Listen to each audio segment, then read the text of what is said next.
Pas alarmimit të situatës nga Elsatmë për gjendjen e vështirë të rrugëve në lagjen Vizbek, kryetari i komunës së Butelit Petre Latinovski hodhi poshtë akuzat e banorëve për investime selektive nga komuna që ai i drejton.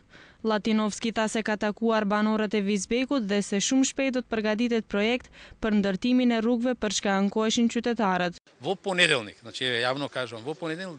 Të hënën do të vinë që të bëjmë projekte për këtë rrugë. Shpresoj që do të gjejmë mjete dhe do t'u zgjidhim këtë çështje qytetarëve. Qytetarët ishin para disa ditësh në kabinetin e kryetarit dhe mendoj se u morën vesh. Por përpos rrugëve, banorët e lagjes Vizbek tashmë një kohë të gjatë kërkojnë edhe ndërtimin e një shkolle fillore, ndërsa për ngjecjet në këtë aspekt, Latinovski u arsyetua në ligjin për planifikim hapësinor. Kemi një problem me ndryshimet e ligjit për planifikim hapësinor dhe për këtë shkak u bën një ngjecje e vogël. Shpresojmë se deri në muajin e ardhshëm edhe ky problem do të tejkalohet. Derisa të ndërtohet shkolla e Vizbekut, nxënësit e kësaj lagje duhet që për çdo ditë të ecin në këmbë rreth 3 kilometra që mësimin ta ndjekin në Shuto Orizar.